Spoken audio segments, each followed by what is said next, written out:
आंखों के सामने खड़ा अंतरिक्ष यात्री मौत के कगार पर था। तभी कियांग भाई ने अचानक देखा कि ग्रह के पास ही हल्का सा धुआं उठ रहा है। उसे एहसास हुआ कि शायद वहां कोई और बचाव यान मौजूद है। ये सोचकर दोनों तुरंत उस दिशा में जाने की तैयारी करने लगे। कियांग भाई ने एक सिग्नल गन निकाली और बिना देर किए फायर कर दिया, लेकिन उसका नतीजा सिर्फ मौत जैसी खामोशी ही रहा। दरअसल दोनों की ये हालत इसलिए हुई क्योंकि कुछ समय पहले स्पेस स्टेशन पर एलियन राक्षसों ने हमला कर दिया था।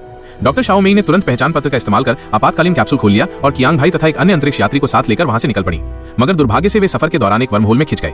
होश में आने के बाद कियांग भाई ने देखा कि जहाज के बाहर गहरी खाई थी और जहाज टूटने की कगार पर था। उसने अपनी पूरी ताकत लगाकर शाओ मेई की ओर रेंगते हुए पहुंचकर आखिरी क्षण में उसका सेफ्टी बेल्ट खोल दिया, लेकिन जहाज अब बिल्कुल भी संभल नहीं रहा था। इसलिए दोनों ने जान लगाकर उस दरार की ओर रेंगना शुरू किया। आखिरकार वे किसी तरह जहाज से बाहर निकलने में सफल रहे।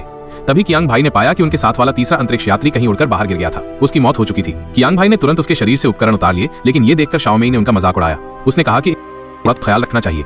इस पर कियांग भाई बोला कि अगर वो सच्चा साथी भी होता तो वो ऐसा ही करता, क्योंकि इस समय उनके बचने के लिए असली सहारा केवल संसाधन ही है। इतना कहकर उसने पास में रखी भाला गन उठा ली